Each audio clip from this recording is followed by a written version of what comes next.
Dans les heures précédant sa mort, Lillian Ashley, âgée de 40 ans, éprouve de la difficulté à respirer de son lit d'hôpital.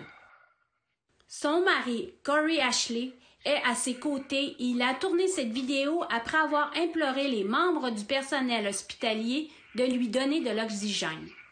She wanted to live. She deserves to be alive. And this is what I have of my wife.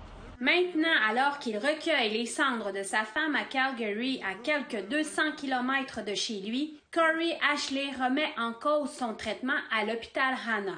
Et pourquoi Mme Ashley, une femme ojibwée respectée, est décédée le 26 décembre alors qu'elle était prise en charge? Everybody that knew her was glad they knew her because she touched them some way, somehow. 2015. We lived in Kamloops, started making food, collecting clothes, and we were bringing them to the homeless. My wife gave to everybody. C'était le matin de Noël, le couple était chez eux à Hanna et M. Ashley a compris que quelque chose n'allait pas. I could see my wife's face was just beet red. She had sweat dripping down her face. I walked up, I put my hand on her head with the back, and she was burning up. And what's wrong? And she goes, I can't breathe. She goes, it hurts. Something's wrong. And I knew right then there was something. I dialed 911 instantly. D'après un dossier médical fourni par M. Ashley, lorsque les ambulanciers paramédicaux sont arrivés, Lillian transpirait beaucoup et était pâle. Et son poumon droit semblait dégonflé. Elle a été amenée à l'urgence. And that's where my wife is on a bed. No oxygen, no nothing on her. She's just laying there, trying to breathe.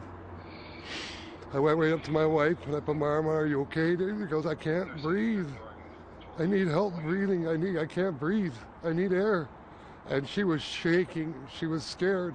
And now she was cold instead of hot.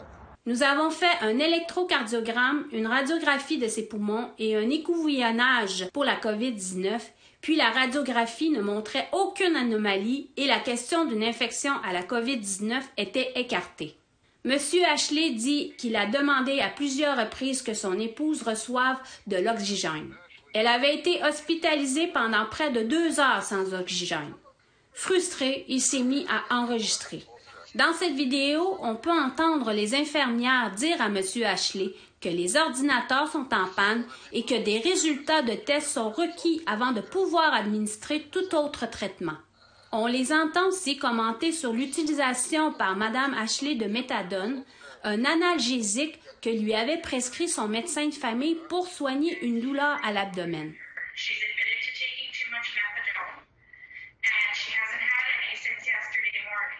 Monsieur Ashley dit qu'il est vrai que sa femme prenait trop de méthadone. Elle avait tout pris son ordonnance 3 jours plus tôt que prévu, soit 1 jour avant son arrivée ici à l'urgence. That's not why she's here. She can't breathe. Le dossier médical montre qu'il n'y a aucune mention d'oxygène. Sous la section diagnostic, il est noté retrait de la méthadone et arrêt cardio-respiratoire. APTN a parlé avec un médecin qui n'a pas pu discuter de ce cas particulier. Mais il a été en mesure de nous fournir des renseignements généraux. Le médecin a affirmé que lorsqu'un patient arrive dans une salle d'urgence et présente de la difficulté à respirer, on fournit souvent de l'oxygène immédiatement. Le médecin a aussi dit que le fait de prendre des analgésiques comme la méthadone n'est pas une raison pour proscrire l'oxygène. All she could say was, I'm really scared, and it was so faint. I knew she wasn't doing well, and they wouldn't believe me. Après une confrontation avec le service de sécurité de l'hôpital, on a appelé la GRC et on a prié Corey Ashley de quitter les lieux.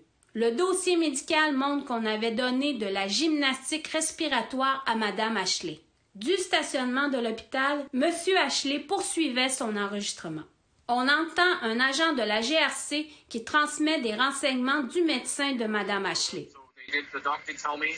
That they've checked all of her vitals and everything's looking pretty normal, but they are going to keep her for observation for the night, okay? Le médecin a appelé plus tard pendant la nuit. And she goes, is this Corey Ashley? I went, yes. She goes, Corey, you have to get here. Your wife stopped breathing. I said, is she okay? And she says, no, she's not. Lorsqu'il est revenu à l'hôpital, il a vu Mme Ashley subir des compressions thoraciques. Because I looked and my wife's body was dead. There was nothing there. I could see it. I heard a nurse say she's had no pulse for 45 minutes since we found her. I put my hand under the blanket as I'm calling out her name, and I put my hand on my wife's leg, and it was cold. Lors d'un appel téléphonique enregistré, M. Ashley, un investigateur du médecin légiste affirme qu'au moment de mourir, Mme Ashley souffrait d'œdème pulmonaire. Il s'agit d'un état où les poumons sont incapables de récupérer suffisamment d'oxygène. La cause de la mort est inconnue, cela pourrait prendre de 6 à 12 mois à déterminer. Selon un courriel des services de santé de l'Alberta, nous sommes incapables de discuter des détails particuliers de ce cas en raison de la confidentialité et de la protection des renseignements personnels des patients. Le courriel explique qu'une enquête est en cours sur l'incident. Entre-temps, M. Ashley veut que justice soit faite pour sa femme. Pour ce faire, il a déposé une plainte auprès de l'Alberta College of Physicians and Surgeons. My wife, just like every other person on this earth, has the right to breathe.